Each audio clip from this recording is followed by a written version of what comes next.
Seun Kuti is around, came with this box. I wonder what this box is. This is the box of the spirits. This is the box that I open to start meditation. It's a meditation box. Everything is rightful place, and I bought some interesting things too. Yes, the Holy Blood and Holy Grail. That's amazing. Children talk about Illuminati. Yeah. Grown-ups talk about this. Special appreciation to Lush Luxury Wall Coverings, 84 Usumbambadiwe Avenue, Victoria Island, Lagos. Telephone 0802-3122-777. Email info@lushwallcoverings.com. They did the spectacular Versace wall covering. Thank you, Lush. Ladies and gentlemen, it's the one and only Grammy nominee. Hey! Performing this year. Well, what am I saying? The only Nigerian artist performing this year at Coachella. Africa's export to the world. A legend, son of a legend, father of a legend. Ladies and gentlemen, Seun Kuti! This is the best introduction ever. I think I want to be employing you to come and I'll hire you. Please, come and be introduced this to one me I don't show. have plenty work.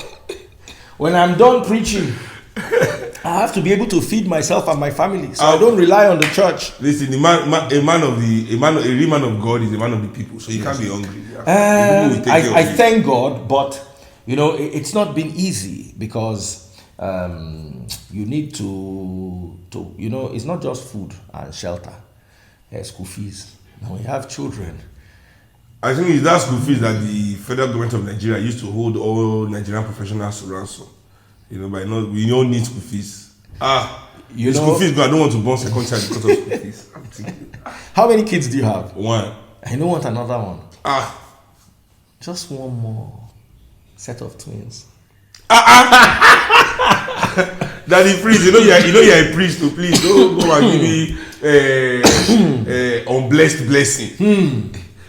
Maybe it might just happen, and we're going to be grateful to God. Now, ladies and gentlemen, yesterday, if you get belay for twins, I go run. You hear me that? If you get belay, wow. I go relocate. I go become expatriate. I'm moving, fam.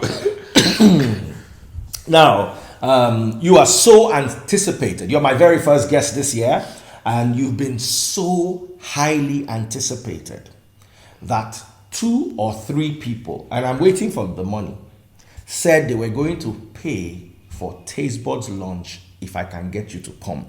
No celebrity has ever been offered this, and trust me, I've interviewed. And what did I say? High and mighty.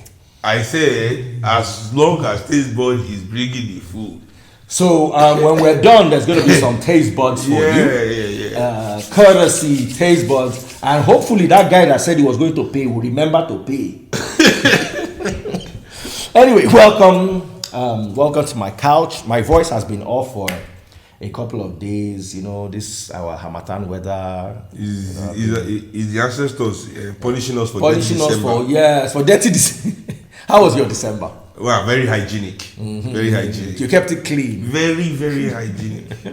I don't even know where to start from. I'm almost like I'm blushing, but I'm just going to start from somewhere. Let's talk about Seun as a kid and why. You see, nobody cares about any other artist as a kid, but we care about Seun as a kid because he grew up in Fela's house. So from when he was 1, 2, 3, he might have had some interactions with Fela. You were born in 1983. Yeah. That means you were 1 year old when the current government, which was in power in 1984, arrested Fela. So you were turning 1 while Fela was spending time in prison. Do you have any recollection of that? I don't really recall like my dad being in prison, like it's not part of my memory, but I remember we were living in Shrine back in the day. We had to live in the Shrine because my dad was in prison and we didn't have a place to stay. So my earliest memories as a kid, when I was like 3, my mom bought me this flute. And I remember this flute, is one of my earliest memories of mine. It was a recorder, this little recorders kids play with, and that was one of the earliest memories of myself, so yeah. What was it? What did it feel like growing up in Fela's house? Fela didn't have a house. My dad had a commune, It was Kalakuta which was our home, which is now the museum, and it had like 13 rooms, but we had like 300 people living there. And then Fela had the shrine, which was connected to Kalakuta, and maybe another 500 or 400 people living there too. And just a whole community of people that he paid daily allowance, was called chop money.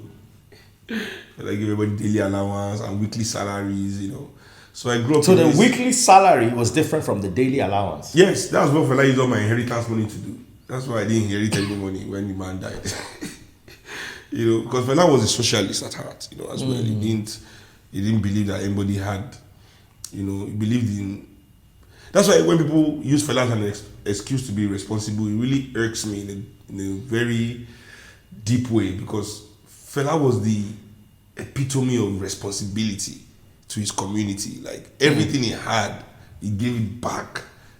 So when people use him as an excuse, to be responsible, and they do not put their money where their mouth is, like he did, I just find it highly insulting and totally degrading of what the man was, So yeah, and Kalakuta was a university so this house now, so imagine as a kid, they had all these people from all over the world, from Togo, Ghana, Europe, America, living in this building, because when you come to Kalakuta, the gate was always open. If you came, Fela would just ask you what your name was and where you are from. Not because he wanted to be tribalistic or anything, but just because most people came and said, my name is John or George. They'll be like, hey, where are you from? Like Bini. Hey, from today, your name is Akbos. You just give you a Bini name, So that was it, So you just I grew up with so many different people, and you learn about life real quick. You learn about humanity's strength, his weaknesses, the fallibility of man, that was like an anthropological exercise, Kalakuta was awesome, So yeah, that's how I grew up. I can see as the memories are flooding through the timeline of your mind. Some are lighting a smile, some are not. Yeah, because growing up as well, Fela was still in conflict with the government. So there was a lot of raids, gunshots, people getting killed, getting seriously injured, Yeah, so I grew up with that as well, seeing so much brutality. And also, Kalakuta and Shrine, his own internal relationship was quite violent in some aspects. Fela enjoyed that. Fela had a mean streak to him. Not in a sadistic way, but in a way that, okay, if two people wanted to fight, Fela was not the leader that would say, don't fight in my house. Fela would be like, you guys want to fight? Okay, boom. Open ring for them. So we had a ring in Kalakuta. I don't know, anybody that has been to the museum, if you walk in from downstairs, not when you go to the bar upstairs, downstairs to the right, there's, the stairs of Kalakuta go around in a ring, like all these real, like, futuristic, post-apocalyptic fight scenes you see in movies where people are just like gathered in this spiral, yeah, and then the fight is at the bottom end of the, so this square at the bottom of the house was like a ring, and everybody would just line up around the stairs all the way to the top, watching these two people fight it till they can't lift a hand no more. The Fela was not the case of what caused the fight. After they've beaten themselves. Yes, like, who do first touch, so because that was the crime in Kalakuta. You are not allowed to actually touch anyone. So if you now do first touch, that leads to fight. You fight the fight, but then you have to come back to the cause of the fight. And then, have you witnessed any of such fights? Many. Have you ever been involved? No, me. Why we want to fight me? Like, did Fela have a favorite child? Me. Are you serious? Everybody knows. We don't have to. I'm sure if I ask Femi this same question, he'll say, me. No, Femi will say that's stupid shit. Why? No, just because I was the last child. I think, Brafemi, Sister Yeni, when they were born, my dad was still quite active. He was a young man doing his thing, living his life. By the time he had me, he was older. I think Fela had me, he was 44 already. And he was more of a dad to me in terms of he wasn't out on the street protesting and going to jail every 2 weeks and things like that. I think throughout my existence with my dad, he had only 2 serious battles with the government that involved his arrest. Wow. Whereas when they were growing up, he was locked up almost every week. So it was just a different relationship. Now, since you were daddy's boy, did daddy ever do homework with you? No. Fela didn't believe in Western education at all. Oh my God, I was so good in school. I used to come first. My sister used to come like last. And Fela would still give us the same, present for the results. But me too, growing up, I understand that, I now understand, like when you send your child to school, it's not really for the child to learn. Do you also share that philosophy that Western education is overrated? Well, I don't push my child to be excellent in school or to excel in school. She goes to school to be social. For me, it's just an opportunity for her to mix with other kids and to learn numbers and letters. I don't really care about any other knowledge they have to give in the place because it's not really factual and it's not really what happens in our schools. And not only in Nigeria, but this is global. What happens is that you go into the school to introject the spirit of the elites of your society. And in many cases, the elites are oppressors. So that's why many people are oppressed and oppressor at the same time. Paulo Freire broke that down properly in his book, The Pedagogy of the Oppressed. Looking at education as one of the biggest weapons of oppression in our societies, and it's completely true. Absolutely. Why is A for ball, A for apple, and B is for ball, not A for A is for Africa, B is for brotherhood. The reason why it's for A is for subtle apple. Incapacitation. Taking over your mind without you realizing. You take this knowledge and they test you by this knowledge, and it's only when you pass this knowledge that you are acceptable by society, that you are intelligent and a good person. So it's the concept of good and bad is defined by society. Of course. When God told Saul to go and kill everyone, it was good. Saul did a good thing. It was genocide, but it was a good thing. I think this is why Christianity is really embraced in the West, because it fits this imperialistic worldview that they have as well. Where if you are the chosen one, if you are better, then you have the right to it. Yeah. We're still going to come to your views on religion. I'm still gradually building. Since we're talking about education, how far did you go with your personal education?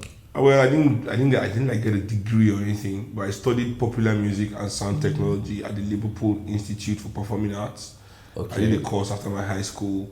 Why didn't you go to the university? By then you had also realized that. No, but for me, I wanted to play music, so I just wanted to learn what I wanted to do. I didn't want to be a banker. I didn't want to do any job that would wake me up in the morning. The only reason I hated school, because I was really good in school, if I have to say so myself. If any of my teachers from high school watching, come verify.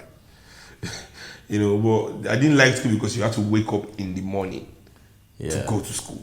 How was Fela? Was he a morning person? My dad was no time. And there's no time I hardly see my dad before I go to school in the morning. Fela was sleeping when I go to school. That was normal. So I try to get my pocket money the night before. Or else, there's no pocket money where you're going to school. You can't wake him. Even if you try. When Fela is sleeping, he's sleeping. What did you used to call him? Daddy? No, Fela. Nobody calls. Everybody has to call him Fela. Or any one of his 1 million nicknames. Eleni or Pressy, Chief Priest, Black President. So the point is to try and catch him. You've tried to wake him up before like that? Yes. He doesn't wake up when he's sleeping. But it's difficult to catch him in the mornings. But that doesn't mean he's the morning person. Like the weekends, when we're at home, he's awake in the morning. Fela is cool. But Fela is still Fela, sometimes in a good mood, sometimes in a bad mood. As I grow up and understand him more, Fela died when I was 14. So but me as I grow up personally and understand the psyche of a man like him, having been through What he's been through. exactly in his life, having every bone in his body broken by a nation that didn't really even really appreciate the sacrifice that he had given. You know, so you have to understand that not every day will be a good day for a man like that. Absolutely. No matter how hard he tries, you know. Absolutely. Absolutely. So at what age did you start leaning towards music? Oh, I've been playing music all my life. I mean, my dad bought me my first saxophone when I was like 6.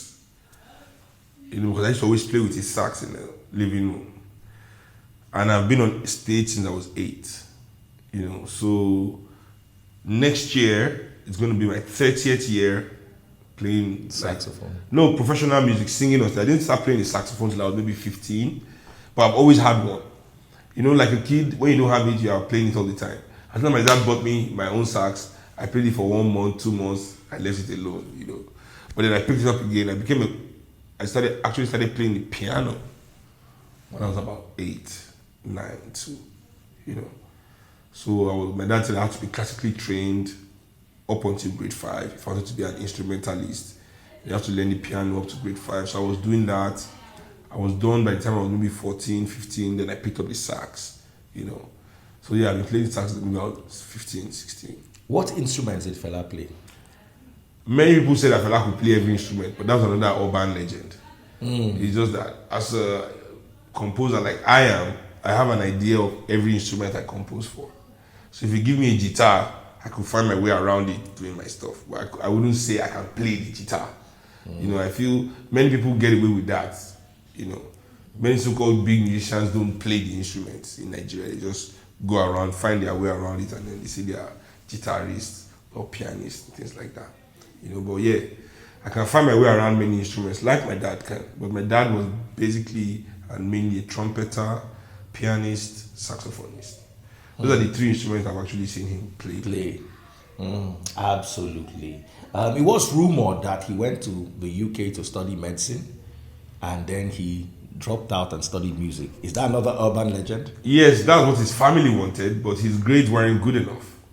You know, and that is what he was trying. And then his brother, you know, like, Fela was so bad in school that his younger brother, Dr. Beko, had left him in secondary school, graduated before him because he was failing too much in high school. And he was already in London studying medicine.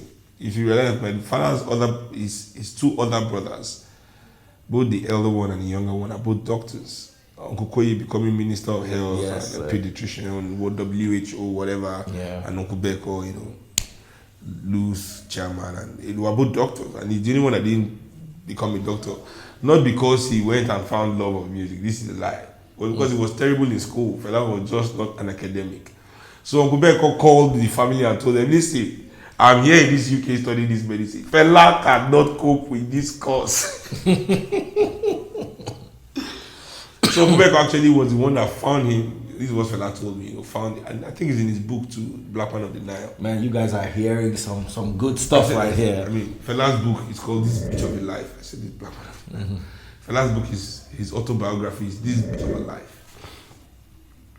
So my uncle, Dr. Beko, was the one that now found him at school and told him, you know, you should come do music. So my dad went to England to do music.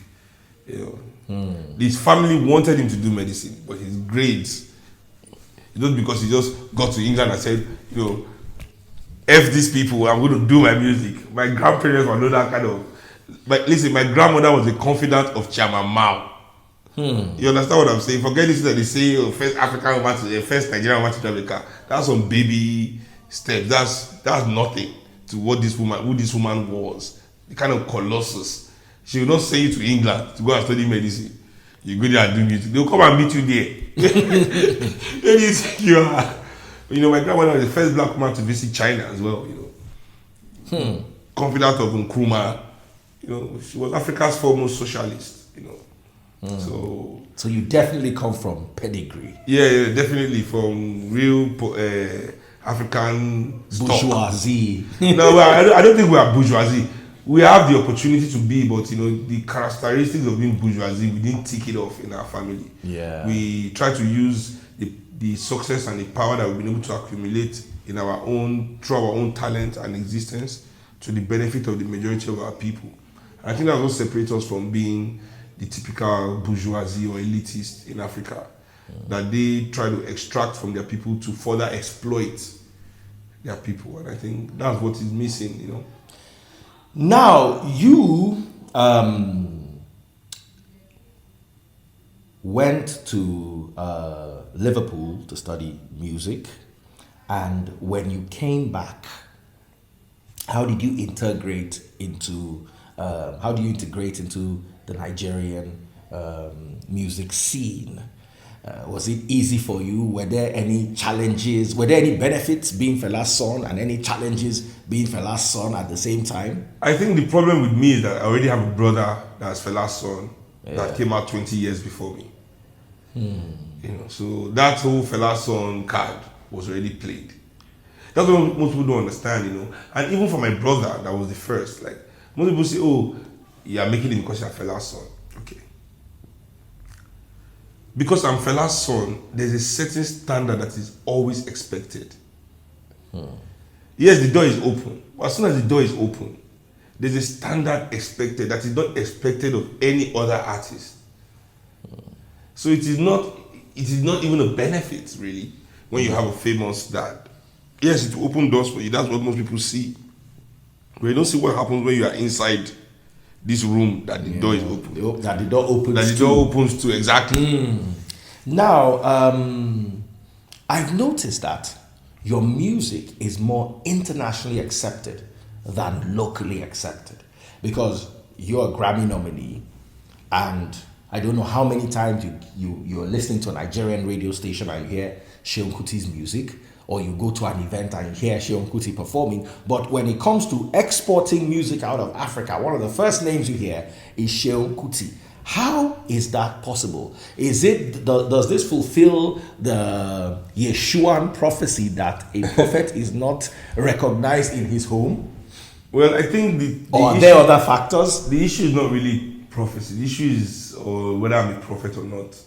If I was...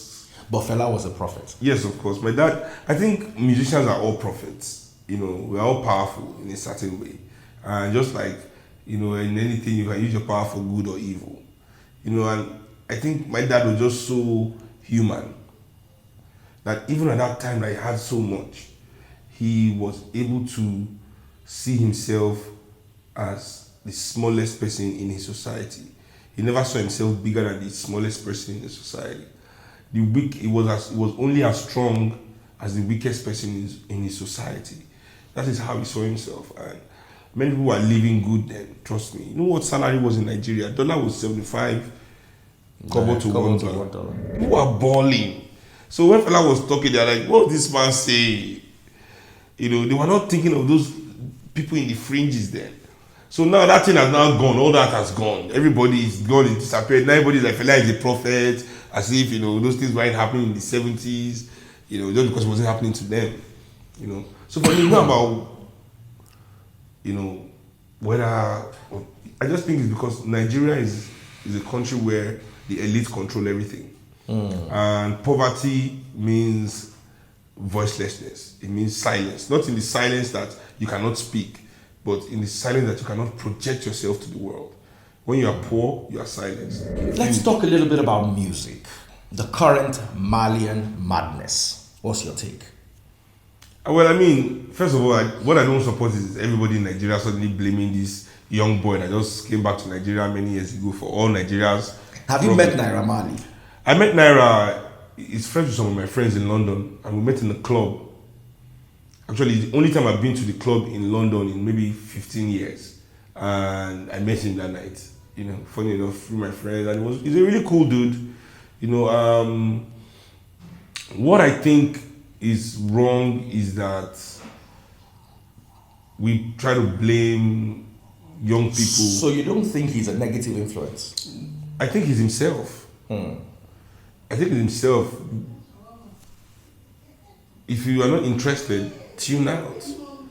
Like when people complain about Big Brother Naija, you know, I'm like, why are you watching it if you don't like it? Many people share things that they claim to be angry about. Why are you perpetrating it if you don't like it? You don't like it. Why are you helping it sustain? You know. So I think it's just a way of the usual way people say, "Oh, Nigeria's youth are the problem." No, the youth is only a reflection of society, not a solution. The youth reflect society. Naira Marley and whatever you think he's projecting or promoting is a reflection, of the society that he's in. Are we going to sit down and say that there's not more criminality in our government offices, in our banks, in our oil companies, in our transport construction companies? Whether we like it or not, Naira Marley is a creation of the Nigerian elite-driven entertainment system, because they own all the platforms, they own all the billboards, they own everything he does. So they project him because they know that Nigerian youths are rebelling against them. And a Malian rebellion is a distraction from the real rebellion. Real rebellion. You know, so it is not enough to kill leaders. You must also replace them. You know, so the energy of the youths are being misdirected towards them thinking, oh, by self-destructing, they are reconstructing. You understand? So it is insidious, and because when I know that Nigerian politicians employ racist social engineers from America to come and give them policy here and strategy. So, and this is one of those strategies. Like, if you listen to American music, black music in America is all about killing black people. But in that same America, you cannot make music about killing a cat. But it's okay to make music about killing black people. You understand? It's okay to make music about disrespecting black women. So it's profiling of one sort or the other. Yeah, it's social engineering. You know, so to keep people in, so that we believe that the only way we can express freedoms is by self-destruction. You know, this individualistic mindset, instead of seeing our freedom in the emancipation of the many, of our community. No, we are not integrated. We are not stimulated. I hate to go scriptural on this, but this is exactly the mindset of our pastors. They would rather use the widow and Elijah. Exactly. One widow survived. Everybody died because she gave money to Elijah, instead of using the proper Christian format of Acts chapter 4 verse 32, where there was no hungry believer. Exactly. So instead of using the profile of no hungry believer, they use one widow in a famine that could be you. Could be anybody. Everybody else could die, but as long as you're fine, which for me, sell that. This for me is why, like, religion doesn't matter to me anymore, because in my studies, I'm going back to study my ancestors, I realized that I'm okay with a little mystery at the beginning and a little mystery at the end. I'm okay with it. I'm okay with not knowing the beginning, and I'm okay knowing that my end is not mine. I have nothing to do with it. I'm okay with that, and I think many people are not. And they made the world believe that you should not be. You know, you need proof. You must know. You must. You know, this whole world is created. This mindset that the world was created for man is what is leading to the destruction of the world. In all fairness, the Western world is moving away from this particular mindset. Yeah, but they are moving to the mindset that they called us savages for, because we were the original green people. This so-called green whatever, we were living one with nature. One with nature. We were the ones that understood that you could not impose your will on your environment. That you had to be in symbiosis with it. You could not extract Prophet. more. No, but it's true. That's who you are. And they came and said we were savages, and they slaughtered us and murdered us for that. And now they are coming back to call it green. Green what? Like telling me that, oh, man is destroying nature. Man did not start industrial revolution.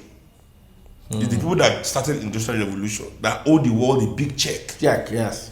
Absolutely. Oh, you have problem in your environment. Here's the check, please. We started this mess up. Please just solve it. Because when you ask them, originally, I always say, like, white people and European and Western ideology and philosophy and anthropology and scientists, you know, everything is a political ideology. I mean, I would say science to them is no longer science. It's not about knowing, it's scienticism. That science is the only way to know. That's what they want you to think. Not that science, I love science, But I know that science is But you not know the only limitations of exactly. science. And it is this Because science is built by ignorant people. I'll tell you something. It's a fact. And here's my take on science. I've never said this publicly before, but I'll say it to you today since we're in this discussion. I asked someone the other day. I said, "Do you believe in aliens?" And he said, "No." I said, "Why?" He said, "It hasn't been scientifically proven that they exist." I said, "I love your answer. Now let me work with your answer. How many planets do we have in the solar system?" He said, in secondary school they taught us it's 9, but now it's 8. But it's 9. I saw the confusion and bewilderment across his entire essence. And when he was done arguing with himself, trying to figure out how many there were, I said, "Look, so far they have discovered only 500 solar systems in our galaxy, the Milky Way. There are 1 billion undiscovered solar systems.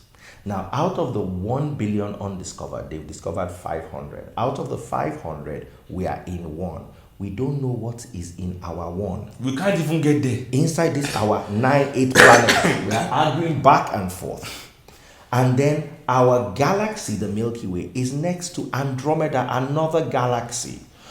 So we sit here in our ignorant little chair. We don't know what's happening in our own solar system for a fact. We've not traveled across our solar system and returned yet. But we'll sit down and authoritatively tell you what's happening in Andromeda. Is that not ignorance?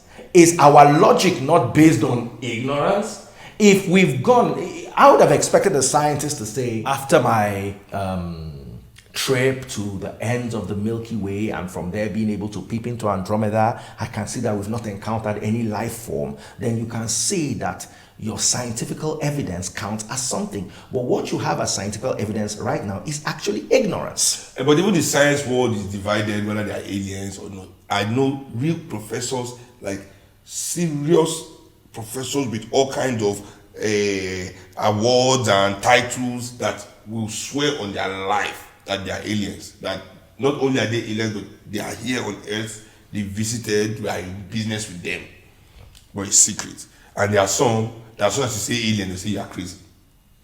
So even the scientific world is divided. It's divided, and why is it divided? Ignorance at the end of the day. Yeah, I mean, because for me, I'm saying that humanity has to be okay with mystery.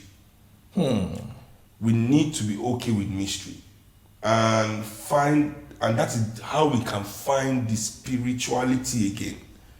Because the world, without mystery, the world is despiritualized. And for me, this is what Western Christianity does. What can your God do? Look, our God is doing this miracle. And the miracle is them using science to deceive the olden days people. Not that any real miracle happened. That their God did. Trying to look for the proof of God is despiritualizing. Because there has to be a mystery. That's why in the ancient days, mysteries were not written down. That's why I don't believe in. That's why as soon as the more I study, the less I believe in the Bible and in the Quran, because if it is true knowledge, it cannot be written down. Because as soon as it's written down, it's no longer secret. If it's truly a mystery system, if there is real spirituality, it cannot be for anybody to just pick it up, because then it will be bastardized.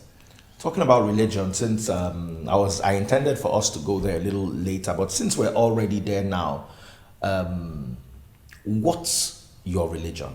I don't have any religion. I'm rebuilding my spirituality, because for a long time I also was deceived to abandon my spirituality. That it didn't exist, because if religion was a lie, then all these things they are saying. But what I realized was the soul is what doesn't really exist, but there's a spirit and there's an energy. The spirit is the energy, and there's a spirituality, that connects all of us. Because reading Paulo Freire, there's a question that was posed in the book. If man dies, if humanity is wiped off, would there still be life? Would there still be a world? And everybody said yes, because people are mistaking world with life. Yeah. And But there are the two wor- different essences. Two different essences. The world is a creation of human consciousness. This world is only known to humans. Life exists, yes. If humans die, there will be life. Everything will do what it does, but the world, our world. And in that book, he also, so I realized that, So from there, I went a step further to realize that your world cannot be greater than your consciousness, right? Because your world is a consequence of your consciousness. So Nigeria can never be greater than the consciousness of Nigerians. Of Nigerian people. Absolutely. So for me, I understood immediately that my consciousness connects to create the world with other people. And that is the spirituality that I'm trying to rebuild. Like, how do I find that in me that makes me comfortable knowing that I'm part of everything? Were you at any point ever a Christian? Yes, growing up. Did you identify as a Christian? Or were you a Christian? Let me be honest. I identified as a Christian. I wouldn't say I went to church every Sunday, except the Sunday that my friends too had to go to church because their parents don't catch them for field, drag them go to church. So street don't be boring. There's nothing to do. So you have to go to church, to hang with the boys, play around. But I wouldn't say like I was a Christian. Or when there was bazaar, because we all used to go to St. Leo's Catholic Church that was close to our house in Tony Street. All the fine girls would come and their parents are busy. It's time to lay the mat down. You know what I'm saying? We used to go to church, identify as Christians, have our little rosaries. I even went to a few catechism classes, Hail Mary, full of grace, the Lord is with thee, blessed are you among women. So what informed your turnaround from the Christian faith into a more life-based, spirit-based, personal faith? Well, I would say this is because actually I was reading a book called The Knight Templar. I used to only read like fictional novels, John Grisham and all that, Yeah. Interesting stories. Do you consider yourself an avid reader? Yes, I have to read all the time. I have to be reading something. Yeah. Right now, with the pressures of fatherhood and life and the things fatherhood of one child is not easy. The pressure. My child has what do they call it? High taste. She was born in Paris, grew up in London. Her taste is quite. Where is she domiciled at the moment? Nigeria. We're all back. Her mom is done with school, so we're all back home. So I was reading this book called The Last Templars. The Last Templars. Okay. And it's a story about the Knight Templars. Yes. Also, it was a story about the secret that they hid, that the world was looking for. And this book was written by a guy called Raymond Cowrie. And in the book, although it was a fiction story, it was talking about real historical events. So it was in the book I found out for the first time that there are more than 4 Gospels of Jesus. And as soon as I read that, there was a, snap in my mind. Like, what? So I thought it was part of the story. But it kept like Gnostic Gospels. It kept like repeating itself in my mind. So I went on Google. And check for the Gnostic Gospels. Yeah, and I think this age of internet is so crazy that we have all this information in our hands and people are still stupid. This thing is killing me. Going to check how much people are worth, where somebody is staying. I mean, this is not who is sleeping with who, the internet. Who's dating who. This is not the use of the internet. Forget all these bloggers. They are paid by your oppressors to mislead you. Go and use information the right way. Oh my God. Anyway, so I googled Gnostic Gospels and I found that it's real. This farmer found them in 1956 in the village in Egypt in Nag Hammadi. I think that's 1945. The Nag Hammadi Library, 56. Which contains the Book of Thomas. They were able to rescue 13 out of 52. Yes. Because the mother was using it for when he didn't come back from the town. Yes. When he took one to show them. Yes. The mother started using it to light the fire. So they were able to save 13. But now they also recently found the Gospel of Judas. Where Judas was actually saying, he didn't betray Jesus. Jesus was the one that told him to go get the Romans. Anyway, everybody will say their story. And the Gospel of Mary Magdalene and the Gospel of the Egyptians. And I was surprised that the Egyptians had the Gospel of Jesus because he didn't go to Egypt in his ministry. Yes, he went before The ministry. So why did they have a gospel of him? Except, Now all this is available for you on the internet, but you wouldn't use the internet. Instead, Exactly. you'll be using it to watch Big Brother and check up on updates. Rubbish. Seun came with this book, The Holy Blood and the Holy Grail, and he's given it to me to read. And he has bookmarked. You can see that's how you know someone who's an avid reader. He has bookmarked so many of the places, and we've been discussing some books before we started the interview. And if there's anything I like, is the fact that you want to be scholarly about your approach to everything, despite the fact that you're laying your foundations in the spirit. Because many people, and trust me, this is Nigeria, a black cat which is chasing you, a pastor is going to eat off you. Yes, it's true. But people have been, we always take oppression and poverty out of the equation when we talk about Nigerians. Many people are coming from a very dangerous place that is called lack.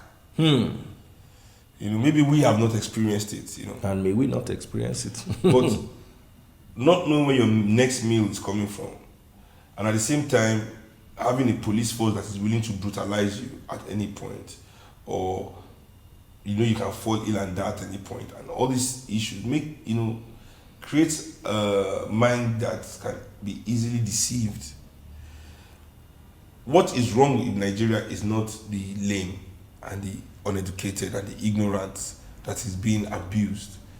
What is wrong with Nigeria is us, the ones with knowledge and capacity, willing to abuse them. So, for me, the problem in Nigeria has never been the poor Nigerians or the youth, as they always say. The youth is a reflection, they are the truth. They just show you who you are because they are looking up to you. They're your reflection in the mirror. Yeah, they are looking up to you. It's you, they are doing you. And that scares me, because if the people we have in power, if you think they're bad, the youths that were built as a representation of them, this elite, will be even worse, which is even better equipped than them, is going to be 10 times worse. So it's a scourge. So that's why I say, Nigerian professionals, we're at a crossroads where we really need to begin to decide if we want to continue our allegiance with the elitist, oppressive, political business class, or we want to now align ourselves with the people. When I was coming to your house, I was saying to Jack, my friend, yes, they did the road, but they didn't find it important to paint lanes on it, on this Lekki road. There are no lanes. Don't we deserve lanes? Oh, we build road for you. So that's the mindset. Enjoy the road. That's good. But if you understand, we built a road for you. That road is not for you. It's for their goods. That's because their goods are moving on it. So it's really their goods that they care about that made them build the road in the first place. Not that we, the people, want to use it. So I feel that we, the people of Nigeria, there's great spirituality in harmony with your community. We find spirituality in the wrong places. Are you satisfied with the way Nigeria is now? Of course not. And are you even up for a revolution? I'm up for more than a revolution. I'm more for self-sustaining revolution. And that can only come with us understanding that revolution is not action. Revolution is a complete consciousness. It is thought and action in unison. Because thought alone, words alone is just you're just being verbalism. Action alone is just activism. If you want revolution, the two must come together.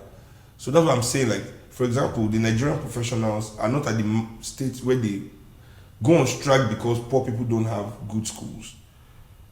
They don't go on strike because people are dying in the hospital because they don't have 2,000 naira to pay. They are going on strike because their salary is not enough. Exactly. So it has to affect them. It's still selfish ambition. It has to affect them. We don't have this real spirituality, that comes from.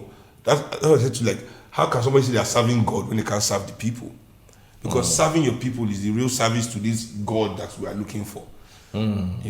Talking about serving God, Nigeria has some of the richest pastors in the world.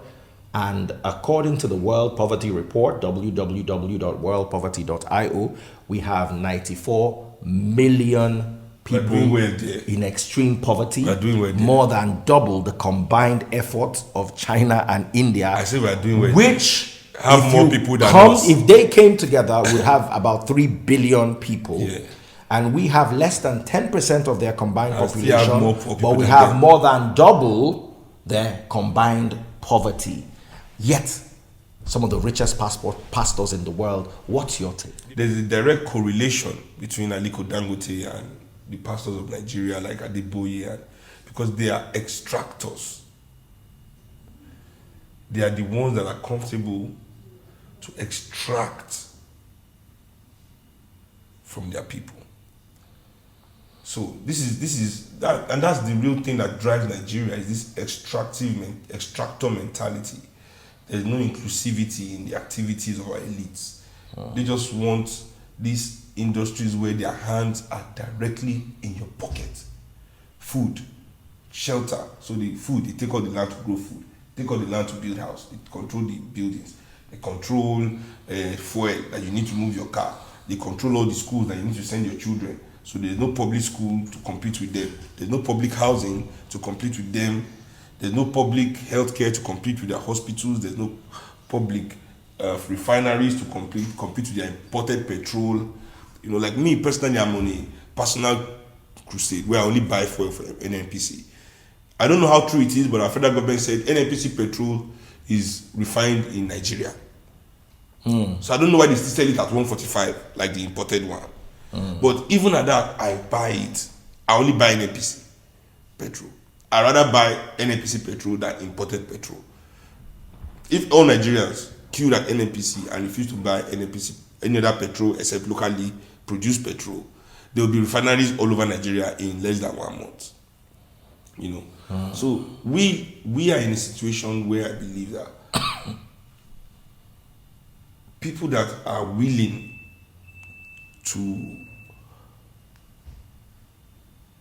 profit off the pain of the black people trapped in this contraption called Nigeria are the ones doing, you know, they always make more money.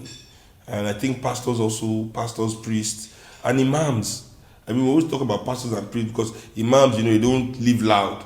But they also, you know, are in this game too. They get a lot of, you know, money from these people. And a lot of money laundering goes through the church. I mean, are we going to hide that? We don't know that, you know, these churches just suddenly blew up with Nigeria's democracy. You know, as democracy was blowing up, Christianity was blowing up at the same time. As more politicians that were not in government before, because the army people did government. Now politicians that were in church were not in government. Church and government were hand in hand. Things were happening. So, I mean, I think, you know, and it's prosperity gospel that they preach as well, you know, which is basically the religious version of neoliberalism. You know, trickle down economics. Do like this, pray to God, your miracle will come. The God that did it for this person will do it for you. So neoliberalism too, just be quiet, let the rich make as much money as they want. The crumbs falling down from their table will be enough for you. So prosperity gospel and neoliberalism go hand in hand in the economic situation that we find ourselves in. And it's not really, I always tell people not to ever think that things like this just happen as well. You know, it is not just happening.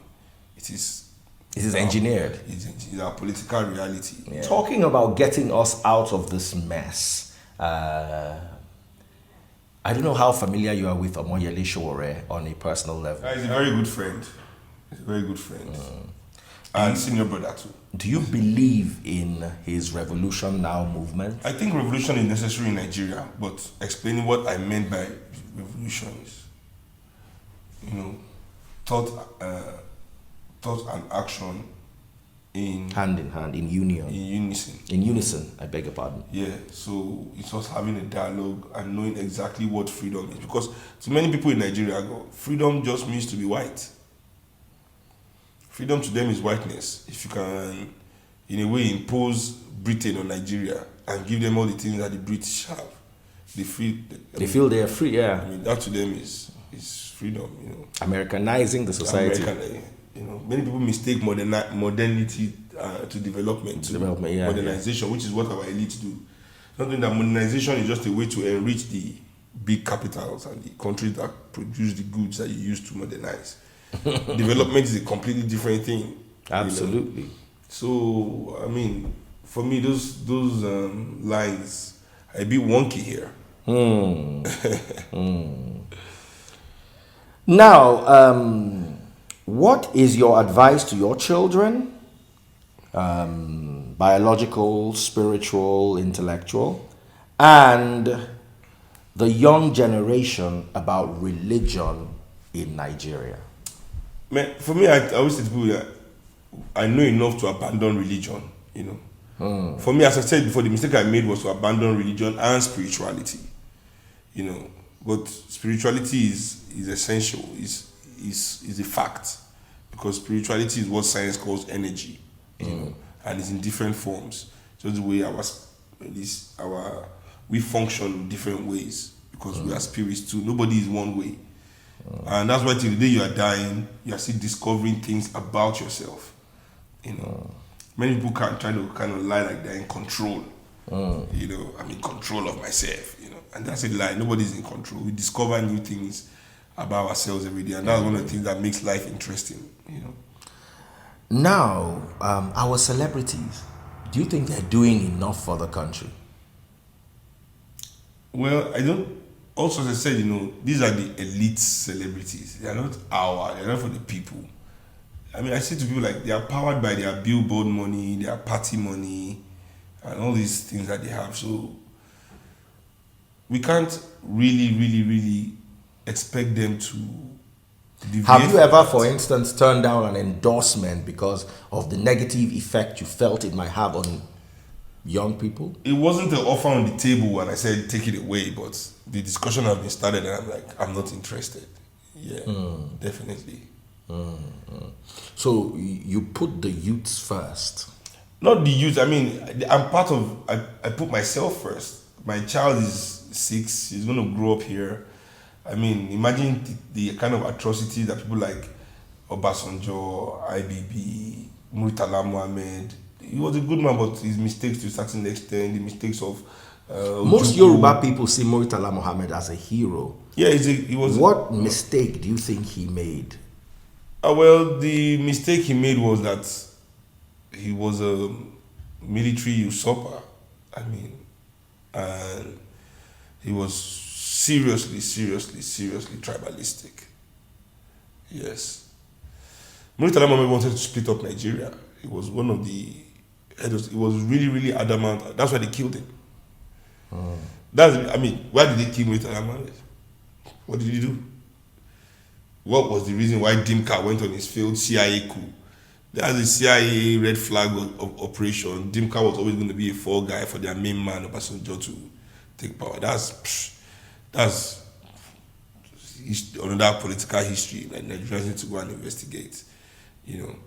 But for me, I feel anybody that wants to impose their will on people, has made a mistake. Murtala, being a military man, has to be an oppressor. Even if his intentions were good, his method must be his, because he knows he's like that. That's another. I don't want to go into but I'm just saying, so many of our leaders have made mistakes that they will not live to see. Now and I don't want to do that. I want us to understand that we have to create. If people have not created mistakes that they are not going to see, we have to be careful not to create more, or at least more. We have to now counter that by creating the better world that we will not see. Yes, absolutely. We have to sow the seeds to do that. Now, we have a great influx now of American celebs and American preachers coming to Nigeria to give us their music and their own version of the prosperity doctrine. Are they two separate incidents? Should we separate the musicians from the pastors? Not at all. Or what's your take on this influx? Well, I think Nigeria, first of all, when you realize that Nigerian elites spend more on entertainment than education, you find out why everybody's coming here. It's not because we are special. because we pay the money. To pay the bills. Yeah, man, we put money down. I mean, when you see Nigerian musicians like all over the world making it, as they say, Nigeria to the world, is it because we are the best musicians in Africa? Hell no, it's because we are the only ones that can afford the kind of PR that we need to make those moves. Kenyans are not going to give their artists that kind of money. South Africans are not giving their musicians that kind of money. Angolans are not. Botswanas are not. Rwandans are not. Where's Kigami? No way. Rather put the money in science and tech. You know, so Nigeria is the only country in Africa where there's that kind of, you know, like mentality, you know, where our elites here believe that the only expression of wealth is luxury, because that saves them from doing their real responsibility, which is to develop the country.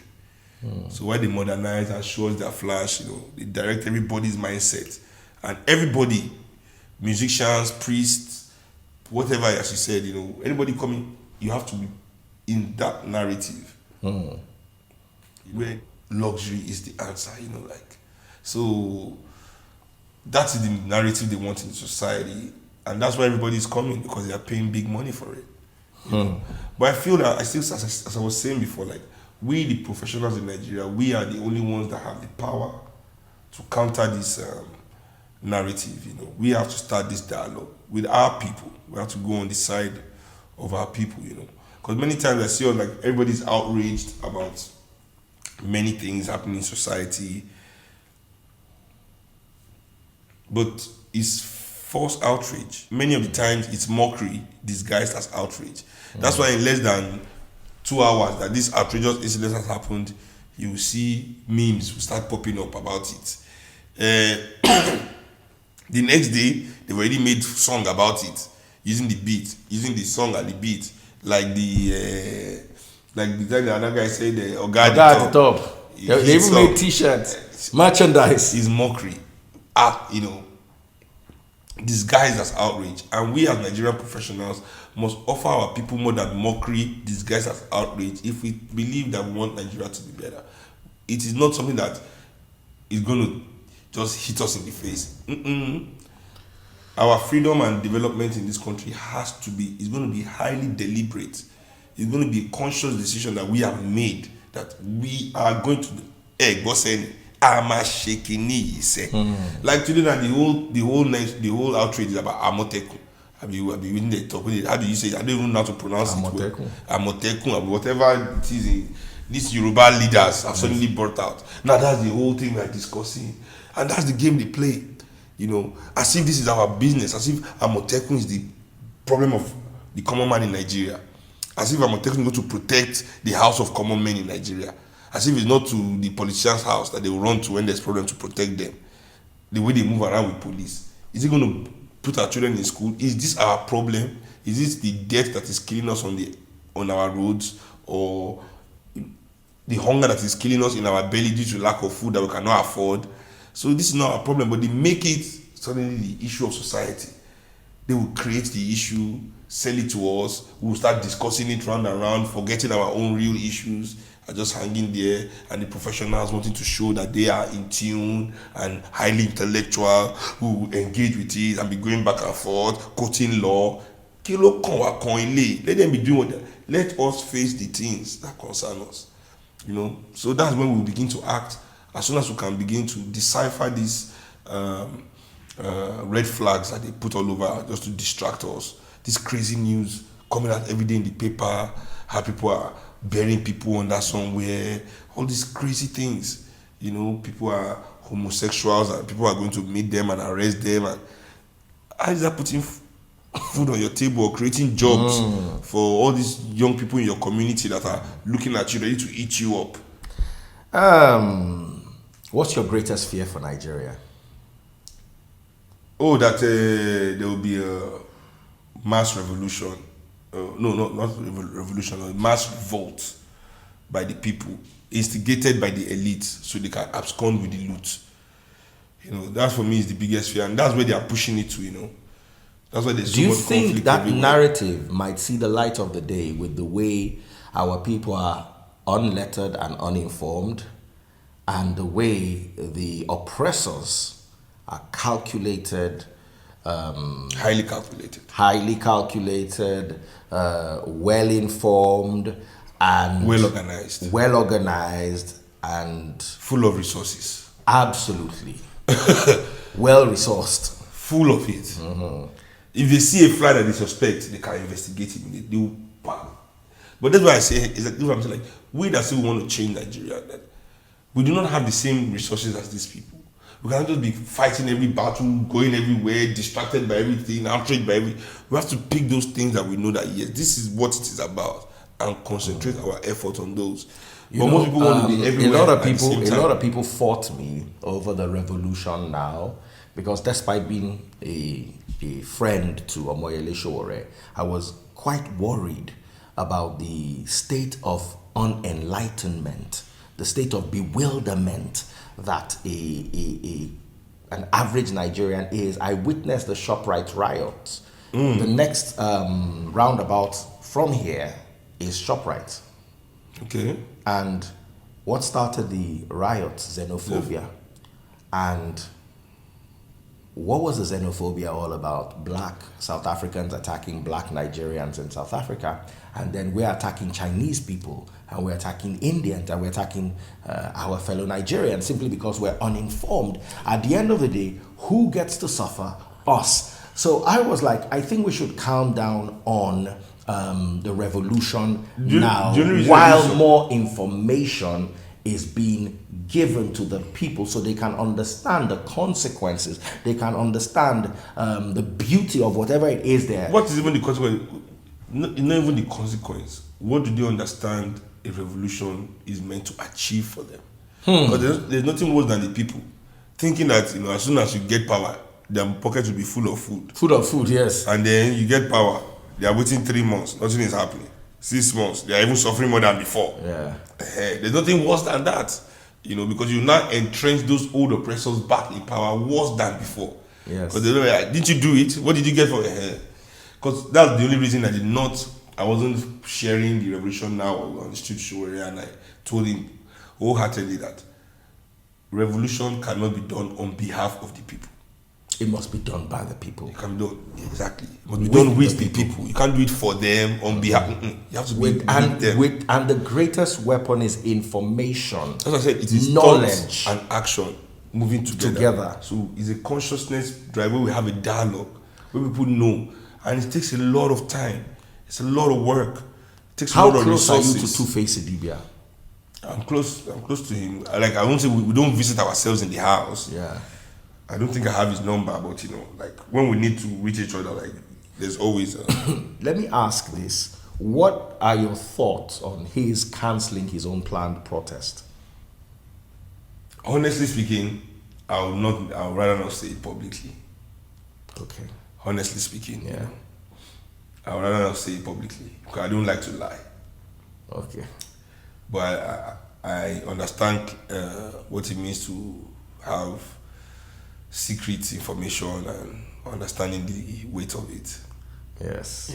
Okay. Yeah. So, let's both keep it silent on that. I just think that we as Nigerian people need to take ourselves seriously, take our own future important, organize for it, and plan properly. Before we go to eat, let's talk about some sweet things. I know your mind did the food. Let's talk about your music. How is your career going at the moment? I know that's a question that if I type on the internet, I'll see Coachella, I'll see Grammy, I'll see big things. Are there any collabos, any new albums in the pipeline? Well, yeah, I'm working on my new record right now. I'm still writing it, but I'll be done. How do you write your record? What comes first? The tune, the words? When I was young, when I just started like writing, I was really more concentrated on like making like good music. Like I wanted the music to be lit. Yeah, to be like just so like really well written, so good. Like I was really like, my ego was all in that. I was still egotistical, and so it was all about the music for me. Then I grew up someone like, melodies in your lyrics, work on that, and then it wasn't about that.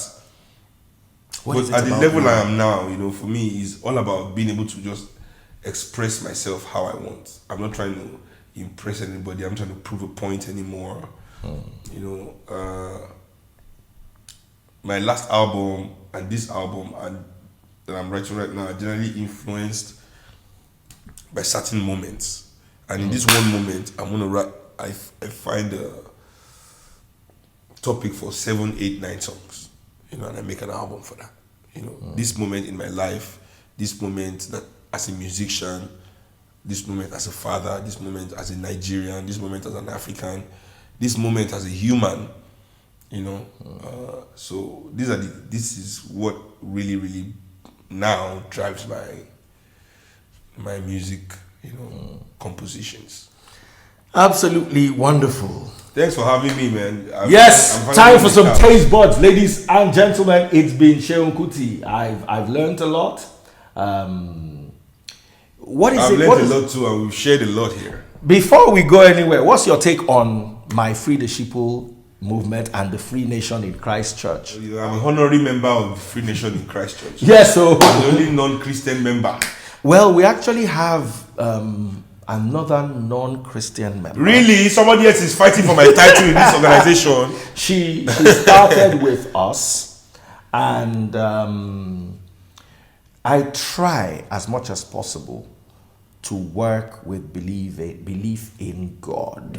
I believe that what we even have as Christianity is flawed, is erroneous. It is a contrast to what Christ gave us as Christianity. The concept of Christ. And I believe that I do not share the same belief system with most churchgoers.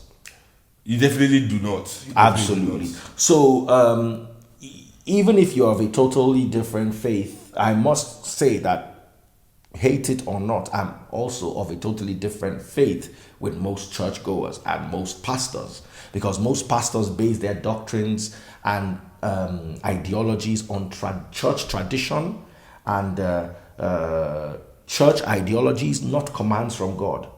And basically fear of the other. Fear of the other. And you know why that is dangerous in Nigeria? Yeah. Because the other is oneself. So you are in Lagos, they are preaching to you about gods in your village trying to harm you. And these people look like you. So you hate your own people. Exactly. So it is their duty to destroy. When I was doing a lecture with the Amamudondu people of Charlie Boy, I told them, I said, you go to a church in Nigeria where all politicians are sitting down. You go to a mosque in Nigeria where all politicians are sitting down. The pastors do not allow Nigerians to speak their minds to their real oppressors. They tell you somebody in the village, they tell you it is cat, they tell you it is owl. Exactly. So now we as Nigerian people say your father wants to kill you, your mother wants to kill you, your brother, your sister, your friend, everybody. Except the politician who genuinely wants to kill you. So you are there now, unable to organize because we have no trust of one another. And this is engineered. Yes, of course. So without trust, there's no solidarity. Without solidarity, there's no movement, there's no organization, there's no building anything. Do you believe religion is deliberately trying to make people stupid? Not only religion, entertainment too. Yes, we are all in entertainment. Ladies and gentlemen, Seun Kuti. More go chop. I forgot to ask a question. While we wait, may they deliver the food. Are you raising your children to be Christians? Are you raising them to be churchgoers? No, not at all. St. Leo's Church is actually opposite my daughter's crib. They asked me, say, what's in be that building? I said, now where Nigerians they go, where they tell Nigerians, may you no follow politicians. Correct me that. And that building. Now that building? Let me that. Tell me that too. Hey! I know you tell her say na church. She doesn't even know. Taste was on land the banga. Banga starts with catfish. Bro, what is going on? What? Are you mental? Okay, you open the wine. So you bring another piece. You're going to eat. Come and join us, darling. At least let's have some wine. Where do you start from?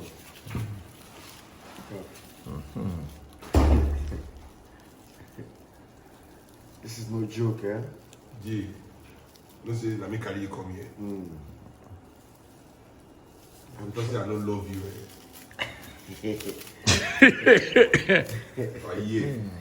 Yeah, we. Maybe they bring Good and goes. I don't know how that traffic outside there's going to be.